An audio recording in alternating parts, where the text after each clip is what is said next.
Dr. Bron Taylor. He teaches religious and social ethics here at the University of Wisconsin at Oshkosh.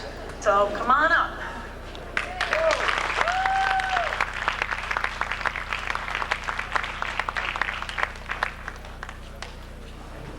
Good evening.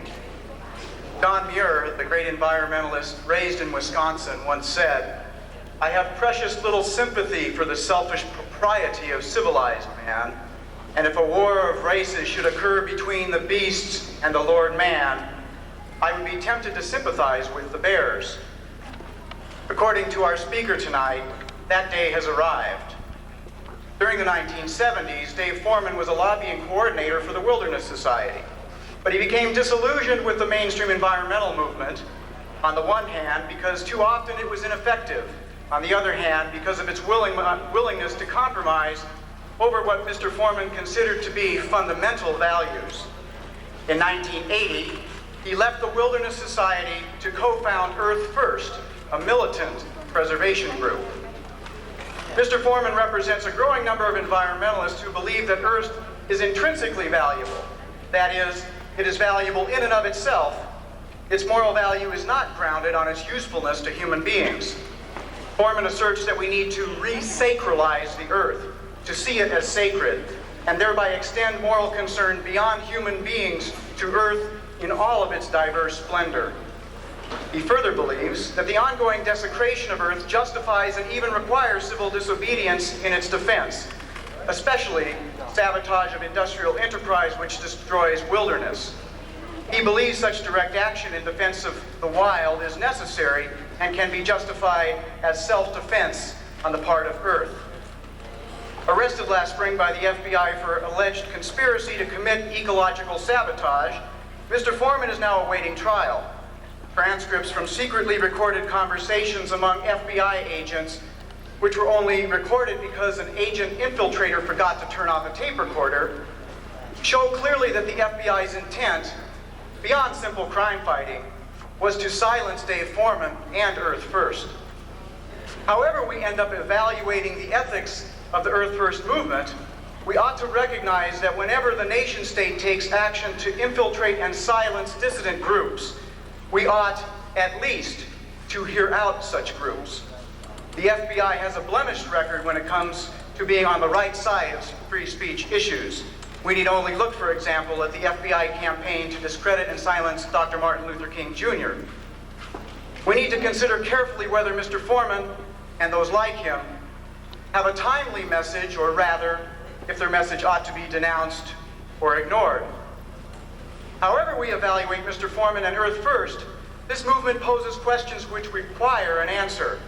These questions are particularly relevant to current discussions about rights, as they raise fundamental moral and political issues such as, what is the proper Earth-human relationship? Do trees and animal species have inalienable rights?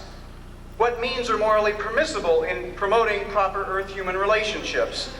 And ultimately, should the idea of rights be extended beyond human beings to Earth itself? So for your consideration tonight, I give you Dave Foreman.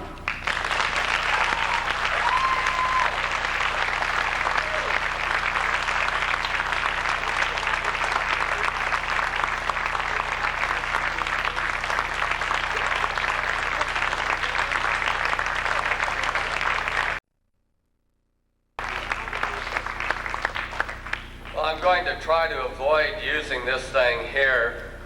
I always feel like Captain Kirk on the Starship Enterprise when I'm behind one of these consoles. I'd rather be out here a little closer to you all. It's a pleasure to be here in Wisconsin speaking to you. It's not just because John Muir was raised in Wisconsin and Aldo Leopold lived here for many years of his life and died here, but also for all the other wonderful creatures that once called Wisconsin home, like elk and passenger pigeon and white pine and all. It's nice to be here. I come from southern Arizona, where all our big trees are shaped like this and have thorns all over them.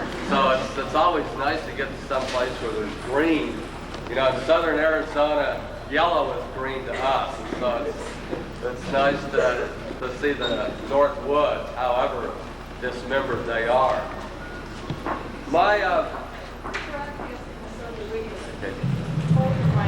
okay. I'll just do it like this. One of my dear friends, Edward Abbey, who died last year, said something I think of great profundity when he said it's not enough to fight for the earth, you also have to enjoy her.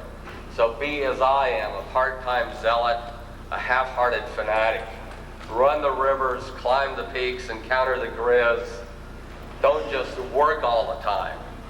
And that was very important advice to me when I first met Ed Abbey 10 years ago, because I'd spent the 1970s working for environmental groups as a professional lobbyist for the Wilderness Society. And after becoming frustrated at the compromises I was making, at the co-option that was going on, and deciding to try to start a more fundamental, hard-ass environmental group, we decided also to take Abby's advice. And even though I'm still a workaholic, I try to be a half-hearted workaholic. So we started Earth First in 1980. And in 1981, we decided, okay, we're going to take Abby's advice. We're going to get out in the wilderness. And we got a permit to run the Colorado River through the Grand Canyon. For 3 weeks, we were going to forget civilization and float down the river. So we launched on our trip and just immediately started having a good time. We put our watches away. We forgot about airports. We forgot about freeways. We forgot about telephones. We started getting closer to the wilderness. And on the Grand Canyon, as you float down the Colorado River, you dig deeper and deeper into the earth until you're down among 2-billion-year-old rocks. You're down in the heartbeat of the planet. And as you go down and run the rapids and civilization gets further and further behind, you start to forget about it. You start to get on river time instead of civilized time. You start to have a wilderness experience. And the first 2 weeks were just wonderful, just a glorious time. But after 2 weeks, we started getting nervous because we knew just downstream was El Humongo, old 50-50. You do everything right and have perfect conditions, you have a 50% chance of getting through Lava Falls, the big rapid of the Grand Canyon. And Lava Falls is a particularly evil rapid because before it, for several miles, the river is just glassy smooth, totally calm. But you can hear it downstream, that dull roar down there, and the inner rock walls of the gorge are just reverberating with all the energy being released down there, and you start getting nervous. And my palms were getting sweaty on the oars. I tried to open a beer, and I dropped it in the floor of the raft, and starting to get real nervous as we got closer and closer to Lava Falls. We got down there next to it until it was roaring so loud you could hardly hear. We pulled into a beach above Lava Falls and got out and tied our boats up and walked down and stood on the rocks and tried to pick our route through Lava Falls. I immediately realized there wasn't any route through Lava Falls. The waves were 20 feet high. The water was going 20 miles an hour.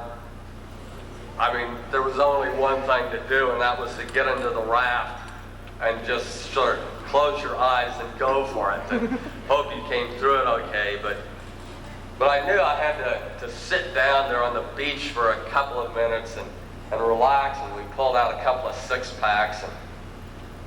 Well, you know how most days of your life, you're never going to remember them. They just fade into that dimness of the past. But there are certain days, certain times that you remember forever, peak experiences.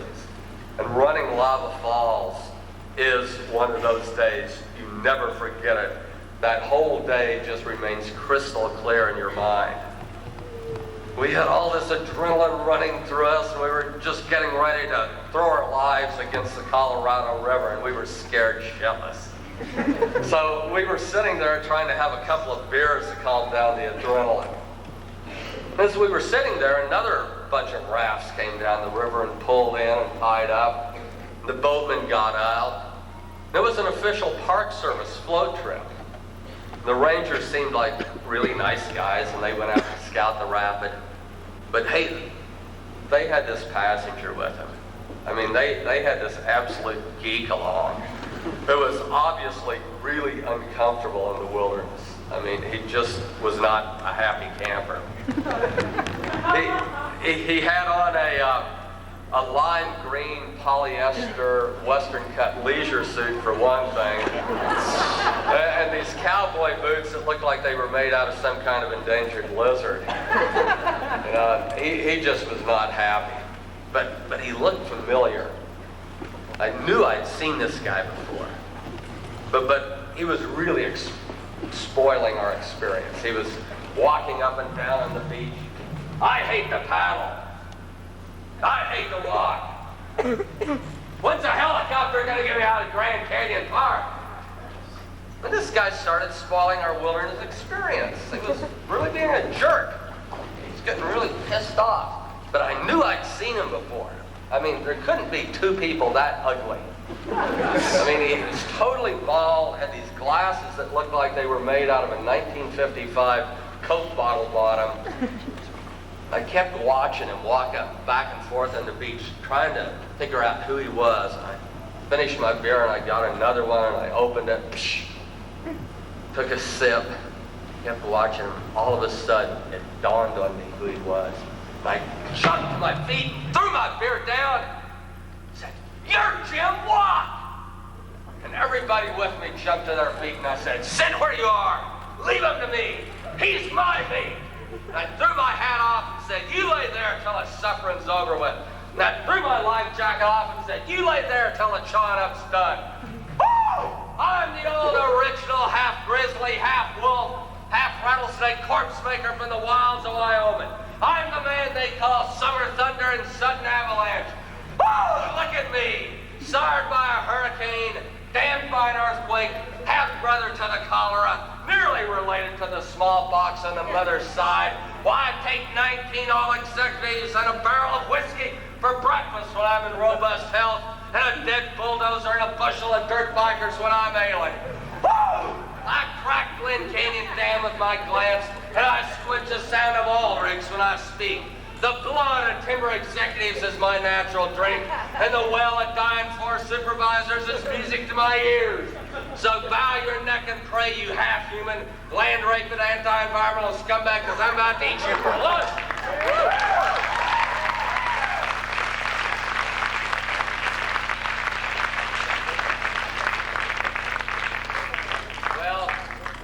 I thought old Jim Watt would fly right out of the Grand Canyon without his helicopter after hearing that. You can imagine how surprised I was when he just looked at me and went, "Woo! Bow and pray, you environmental extremists, because the pet child of ecological calamity is upon you. Hold me down to earth, sweet Jesus, for I feel my powers arise. Here, sunglasses for all. Don't attempt to look at me with the naked eye. Why, when I'm in a playful mood, I use the meridians of latitude and the parallels of longitude as a seine, and I drag the Pacific Ocean for whales. When I'm cold, I boil the Great Lakes with radioactive waste and I bathe in it. When I'm hot, I dam the rivers of the West to make electricity, and I air condition the deserts. I suck the Mississippi dry when I'm thirsty. The destruction of endangered species is the pastime of my idle moments, and the devastation of whole ecosystems is a serious business of my life. So bow your neck and pray, you environmental extremists, because the kingdom of industrial sorrows about to eat you for lunch.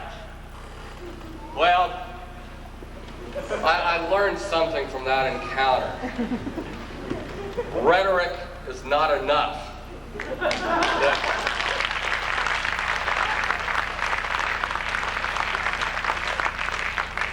Whatever we say can be said right back at us. And there comes a time when you need to go beyond just talk, when you need to put your body where your mouth is. or you need to stand up for what you believe in.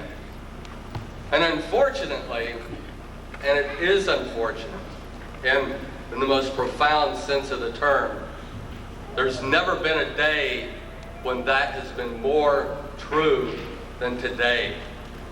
Because right now, 1990 is the greatest crisis in 3.5 billion years of life on this planet.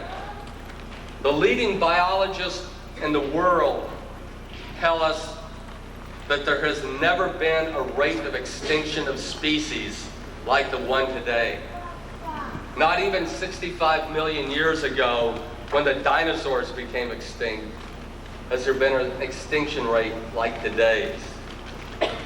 We're told by these leading ecologists that within 40 years, we may see the extinction of 1/3 of all species on the planet.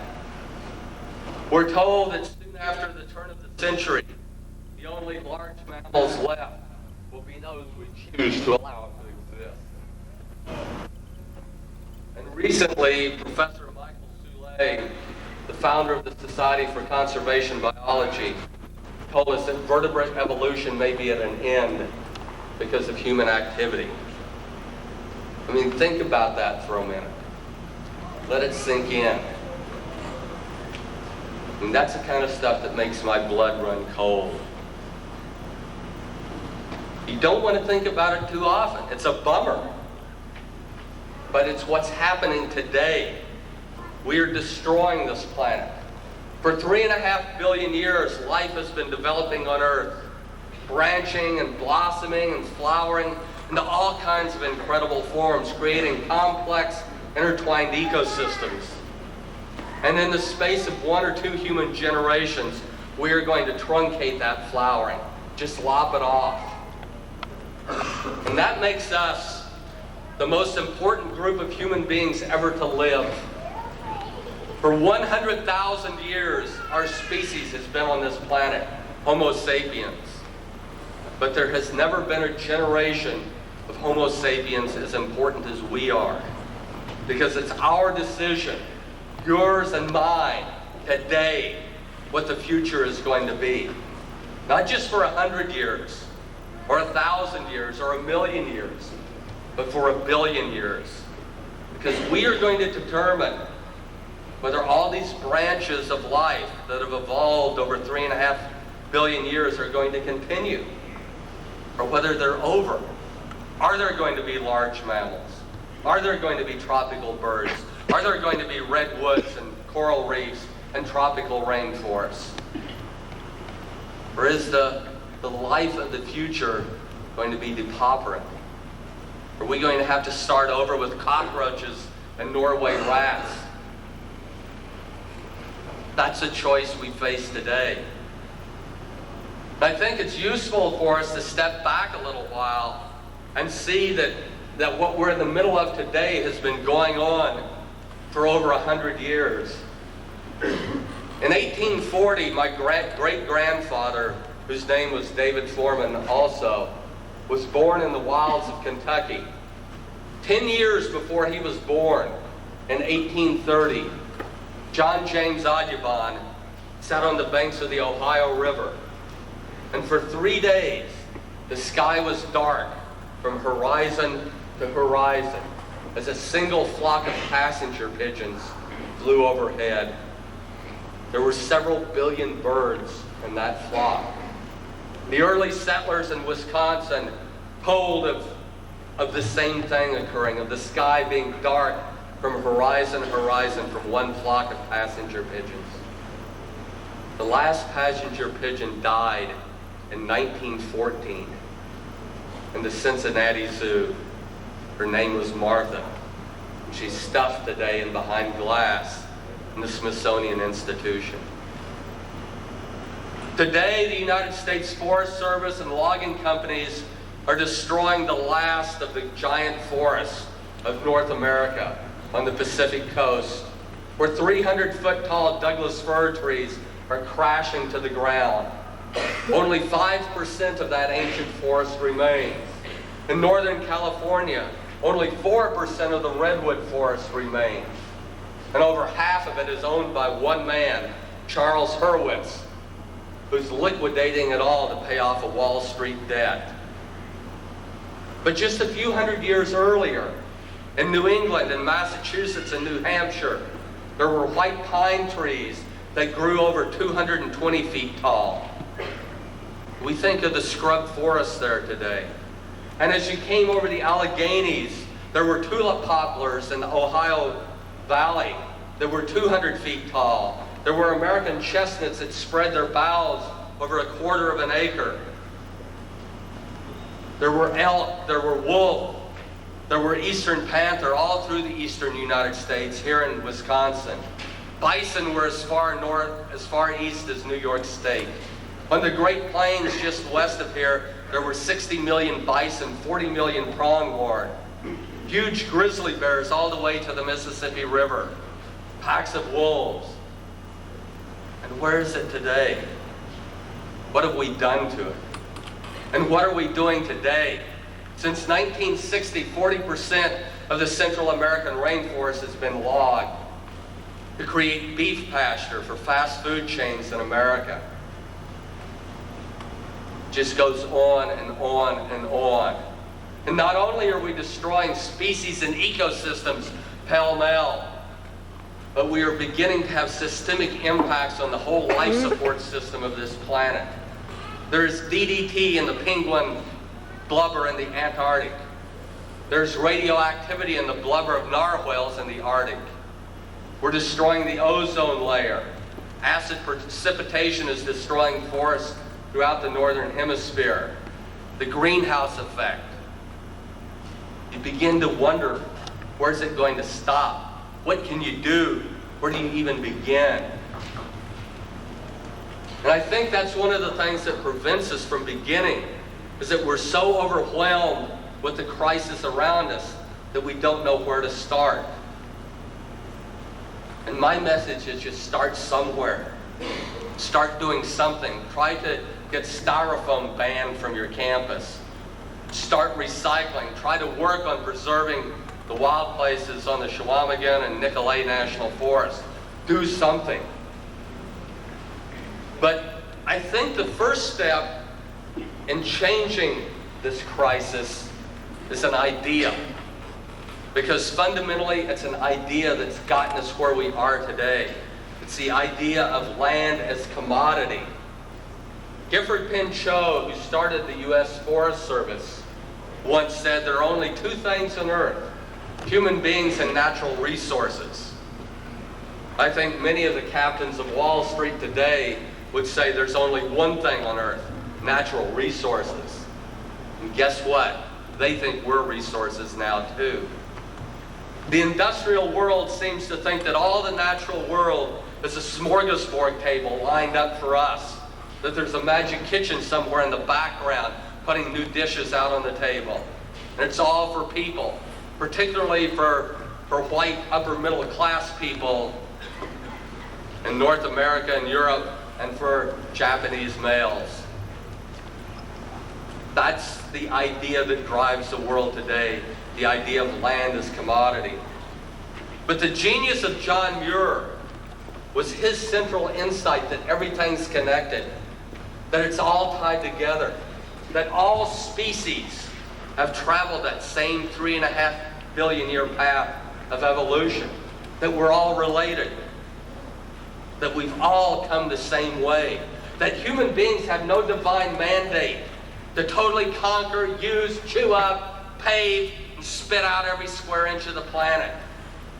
We have a right to be here, yes, but not everywhere, all at once, all at the same time. That grizzly bear snuffling along Pelican Creek in Yellowstone National Park with her cubs has a life just as full of dignity and meaning to her as my life is to me. That handful of wolves in northern Wisconsin are living out a heritage just as ancient and just as vital and just as important as our heritage is. You don't determine the value of other species of living things by how many dollar bills you can stack up next to them. Other creatures do not live for us. They live for their own sake. They are their own reason for being. They are nations unto themselves. Until we can begin to see that, to see these other beings, these other communities out there as having inherent value, intrinsic worth, instead of just being raw materials for the greater glorification of human beings, will be aliens and strangers on this planet. The only way we can ever come home, to ever truly have an Earth Day, is when we recognize the right of the wolf in Wisconsin to live her life for herself, for her own sake. That she's not a predator, she's not a pest, she's not an object of beauty, she just is. She lives for her own being, to fulfill her own evolutionary destiny, whatever it is. And that is the greatest lesson we have got to learn in 1990. If we can begin to learn that new ethical and affectionate approach of dealing with the natural world, then the next step, I think, is one of passion. To feel again, to have emotion. When I first went to Washington, D.C., a United States Senator took me aside and told me, he said, "You know, Dave, I think we can work with you here. You're reasonable. You know how to compromise." And I was told to put my heart in a safe deposit box, replace my brain with a pocket calculator. I was told never to be emotional or passionate because I'd lose my credibility.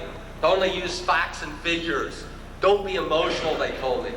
But damn it, I am emotional. I'm alive. I'm an animal. I'm not some new age automaton. I'm not some computer.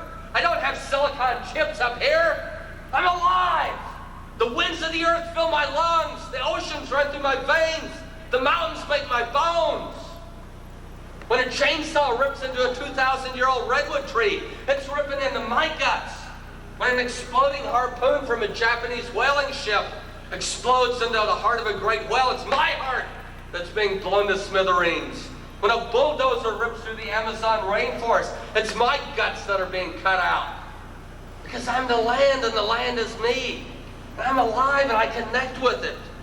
It's wild things and sunsets that turn me on. It's a full moon that controls my hormones. I'm not boxed off with a wall between me and the natural world. I'm alive, I'm connected. You know, sometimes I think we all ought to stand around like this, because we're only using this part of our brain, this nice little pocket calculator up here. That's real good for certain calculations, but it's not where we reside. This isn't us over here. This isn't our whole being, it's not our consciousness. There's the emotional, intuitive side of our brain here. There's the reptilian cortex back here. As I get balder and balder, my wife keeps reminding me that in my case, the reptilian cortex is really overdeveloped. It's becoming more obvious all the time. But we even have to get away from that. The French mathematician René Descartes tried to cut our heads off from the rest of our bodies and say this was our being up here and this was a machine down here. But it's not. We think with all of this, we're all connected. It's our whole being. And it doesn't just end there. David Brower has said that you can't take a California condor and put it in the Los Angeles Zoo and still have a California condor. Because the being of that condor does not end at the tips of those black feathers on the ends of its wings. The condor is placed. It's in situ. It's the thermals rising up over the Sespe country in Southern California. It's the rocky crag where she lays her eggs. It's the carrion she feeds on. We're in place. We only have meaning when we're connected to the earth. We Europeans on Turtle Island, North America, have always been disconnected from this earth. We have tried to make this earth adapt to us instead of us adapting to it. And in doing that, I think one of the reasons for it has been that we've been afraid to die. And when you're afraid to die, you're afraid to live because you don't ever want to be hurt. You're afraid to open up and have an authentic relationship with another person because she or he might hurt you. And you don't want that pain. You're afraid to fall in love with a lake or a patch of woods or with another species because it may be destroyed and then you'll be lost from it and you'll be hurt. So we build this wall in front of us so we don't feel, so we don't connect, so we don't relate. And we're the walking dead. We've got to learn how to open up, how to live again, and how not to be afraid of pain so we can live and so we can connect. 20 years ago, in northern New Mexico, where I was shoeing horses at the time, there was a great incident that made all the supermarkets and checkout counter tabloids, you know, the National Enquirer and everything, cattle mutilations. These ranchers were finding dead cows that didn't have any external wounds, but their livers were missing, cut out with surgical precision. And everybody just started freaking out. I mean, obviously there were some weird hippies out there, you know, practicing Satanism, using laser beams to cut these livers out of these cows. There were little green men coming down in flying saucers doing God knows what with these cow livers. But the New Mexico Cattle Growers Association hired a retired FBI agent. And I have to admit, I'm not real impressed with the FBI, but every now and then there's a fairly bright agent. And this agent, this retired agent, was smart. He took the latest Vietnam War technology, starlight scopes and that sort of thing, and staked out a dead cow. For a week, every night, he watched this dead cow. And you know what he found? You know what was getting those livers? It wasn't hippies practicing Satanism. There weren't any laser beams, no flying saucers. You know what it was? Weasels. Weasels. These little predators about this big. You remember the old Bugs Bunny cartoons with the Tasmanian devil? Well, weasels are like that, man. They are hungry. They gotta eat every 2 hours or they're gonna starve to death. Now they're really hyper. They're hungry. But they're also really smart. And a little weasel comes upon a dead cow lying out there in northern New Mexico. And she knows that that cow liver inside that dead cow is really good. Tastes good, really nutritious, easy to chew up. There's only one problem if you're a little weasel about this big. There's a lot of hair and hide, and fat and muscle and bone between you and that liver. But weasels are smart. They know that if they walk around to the hind legs of that cow, there's a natural pathway into that liver. And they just go, eat the liver, out, clean themselves up, go home for the day. Next night they come back, eat the pancreas, out. And when I die, I want a weasel to crawl up inside of me and eat my liver. I want mountain lions to crunch my bones. I want buzzards to peck my eyeballs out. I want to live forever. I don't want to be pickled and stuck in a lead box. That's death. I want to be recycled.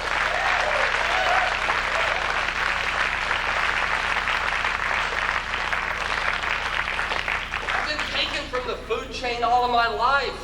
When I die, I want to give back to it. I want to connect with Earth. And I think until we're willing to do that, until we quit being afraid of death, only then can we start to live and open up and experience life in all its joy and pain.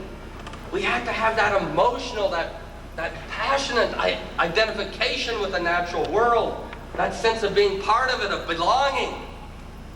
And when we can do that, then we can take the next step, which is one of vision, one of dreaming. My friend John Seed, who helped start the international rainforest movement from Australia, tells a story of a meeting he had with a group of Australian Aborigines once in the city of Sydney. Now, Sydney, Australia is one of the great cities of the world. 3 million people, skyscrapers, freeways, world's most beautiful opera house, everything you need to be a great city. And after the meeting, John and the Abos stepped outside into the night air. And there was Sydney laid out before them, sparkling in the dark. And one of the Abos asked John, he said, "What do you see? What do you see out there?" John said, I see lights, freeways, cars, skyscrapers. Abo said, "No, what do you see? What do you see there?" John didn't know what to say. Abo said, we still see. We still see the land. All that concrete out there is just a scab. The land is alive underneath it.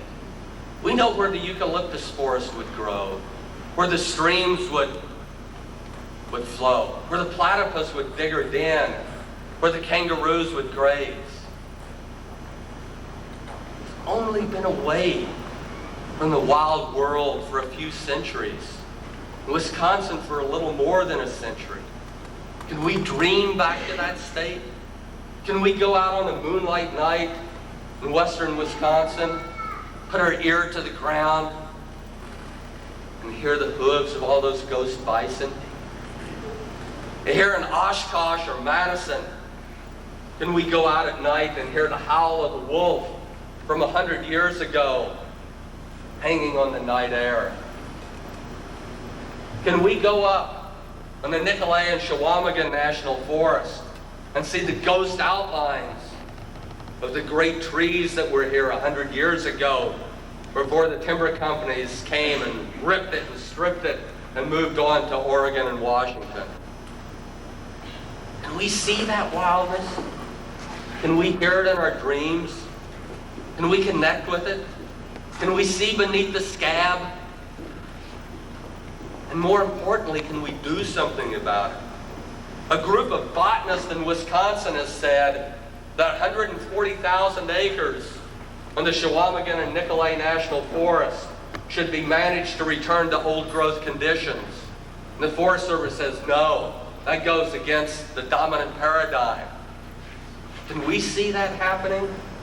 Can we say not only should we preserve the dozen or so wolves that still exist in northern Wisconsin, but until there's 100, 1,000 wolves in Wisconsin, we will not truly be part of Wisconsin until we can share it with the wolf?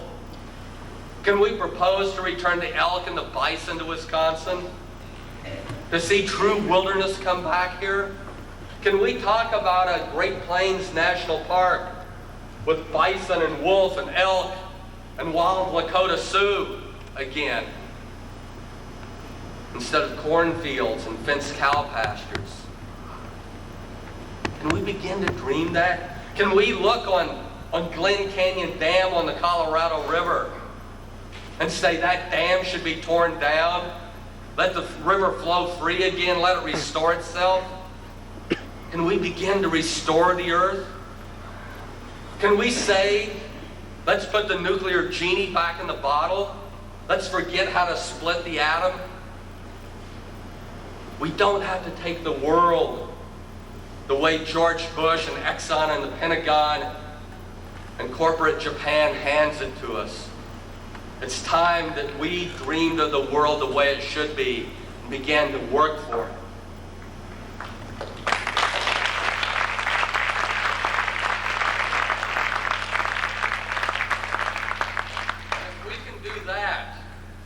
If we can start working for wolves in Wisconsin and old growth forest restoration in Wisconsin, then there's the final step, the one of going beyond rhetoric, of getting up out of our chairs, out in front of the TV set and doing something, of taking action.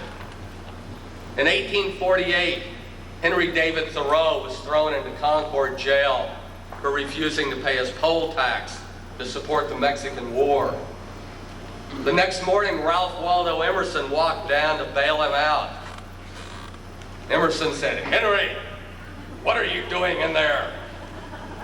Thoreau said, "Ralph, what are you doing out there?" There comes a time when the evil is so pervasive that you have to stand against a system and even against public opinion. When you have to show courage. It took courage for the French resistance to fight the Nazis in France during the 1940s. But I don't think any of us would blame them for destroying machinery being used by the German occupational army. How is that any different from liberating a bulldozer that's being used to destroy biodiversity on this planet?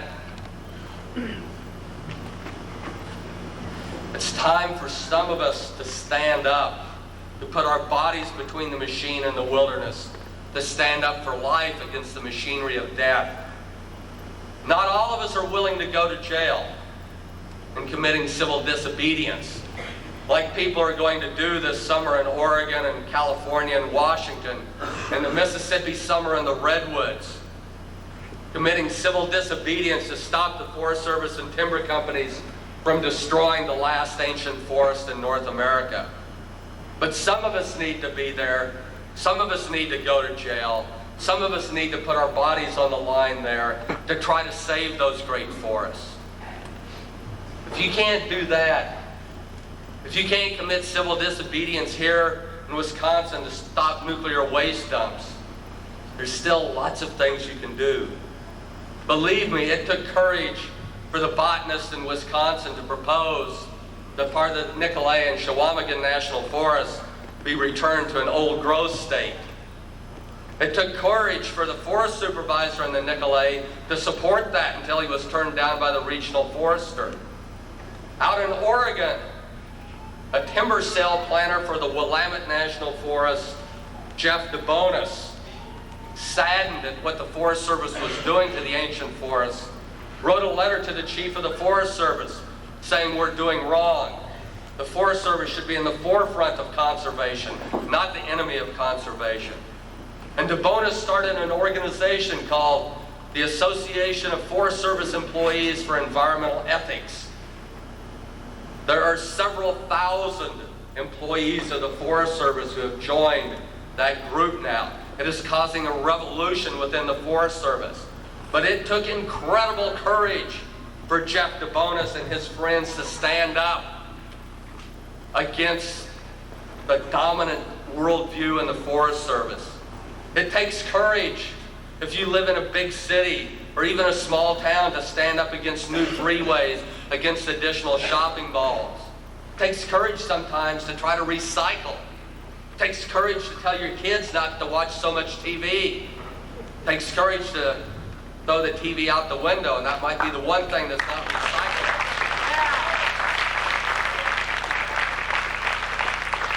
It takes courage to tell your parents that you aren't going to make grandchildren for them, to try to limit your impact on the planet that way.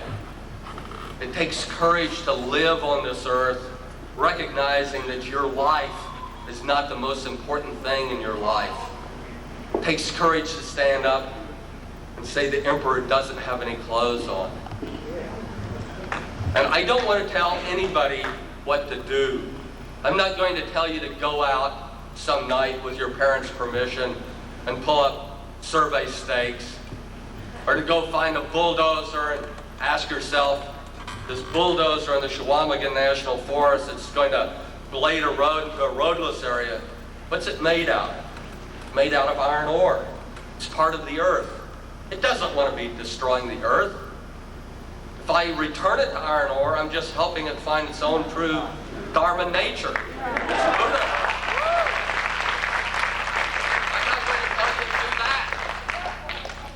I'm not going to tell you to commit civil disobedience to stop the destruction that's going on for any issue.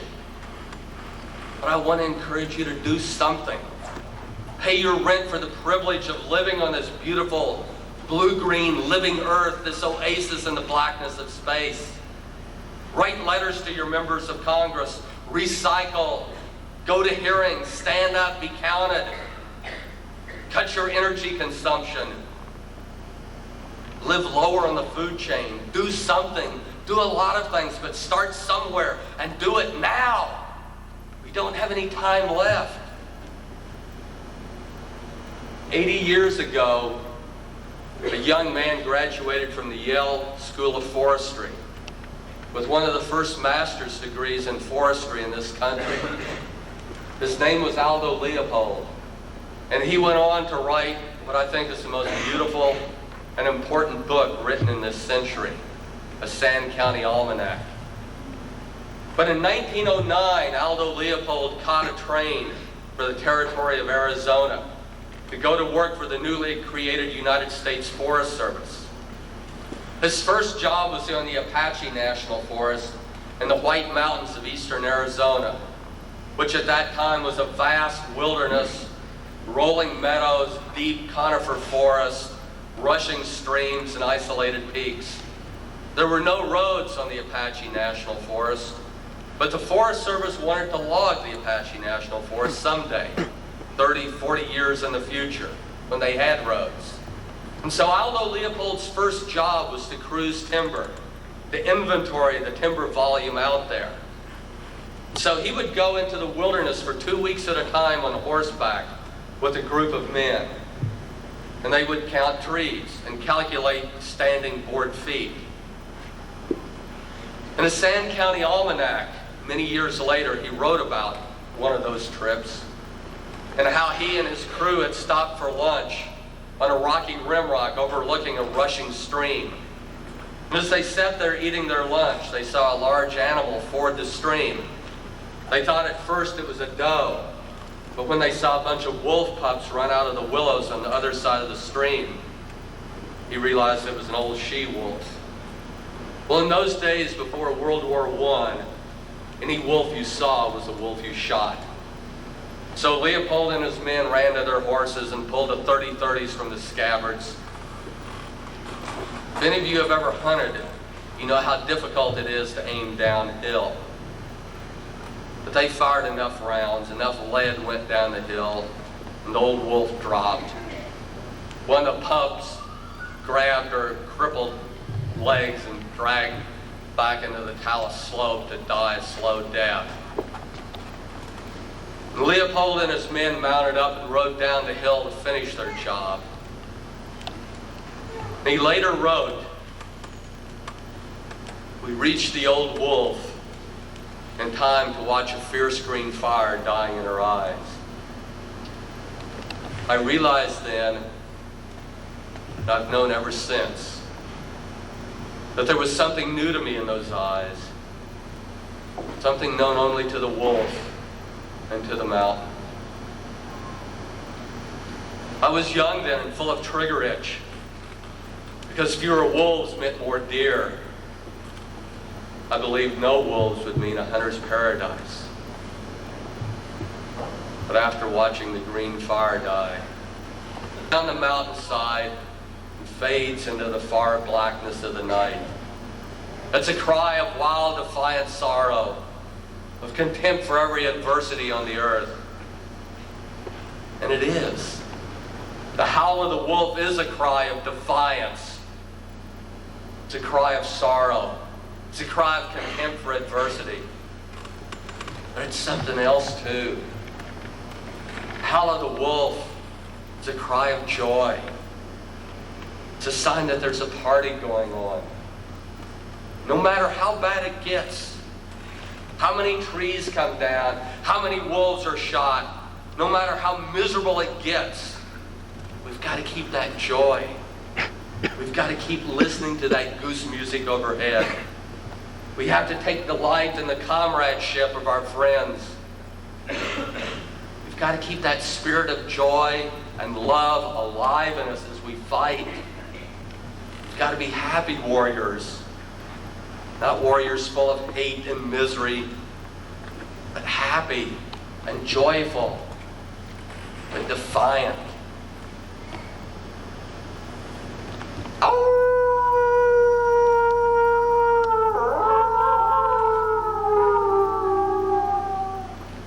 Robots don't howl.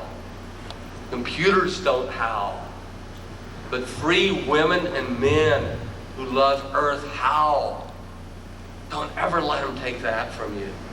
Howl with me tonight. Howl! Howl!